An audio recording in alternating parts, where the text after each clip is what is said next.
எவ்வளவு நேரமா கத்திட்டு இருக்கேன், காதுல விழுகலையா? அது இல்லாம இந்த அம்மா ரூம்ல என்ன பண்ணிட்டு இருக்க? அவங்க இல்லாதப்ப தள்ளு. ஒண்ணும் இல்லைங்க. தள்ளு. ஒண்ணும் இல்ல. நான் கூட என்னமோ ஏதோ நினைச்சேன், பழைய படம் நோண்டிட்டு இருக்க. நான் சொல்றதை மட்டும் செய்யுங்க, சரியா? அப்படி நாங்க பழைய பட்டு சேரி எல்லாம் எடுத்துட்டு வந்த இடம் தான் நம்ம மதுரையில லொகேட் ஆயிருக்கிற சரவண பட்டு சென்டர். ப்ரோ, பழைய பட்டு சேரிக்கெல்லாம் இங்கே தான் காசு தர்றாங்களா?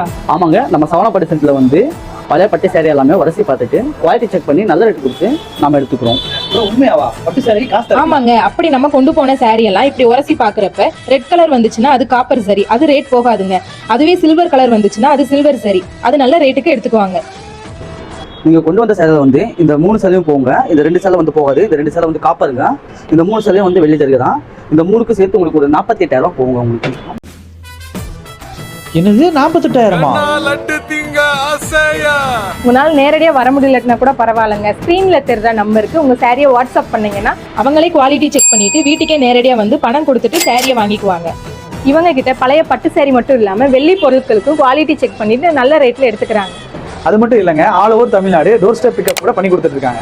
நம்ம சரவணா பட்டு சென்டர் வந்து மதுரையில மட்டும் இல்லைங்க, சென்னை, கோயம்புத்தூர்லயும் அவங்களோட பிரான்ச்சஸ் இருக்கு. இவங்க லொகேஷன் எங்க இருக்குன்னு பாத்தீங்கன்னா நம்ம மதுரையில விளக்கு தூண் நாச்சியார் கடையில இருந்து 4 கடைக்கு பக்கத்துல தாங்க இருக்கு.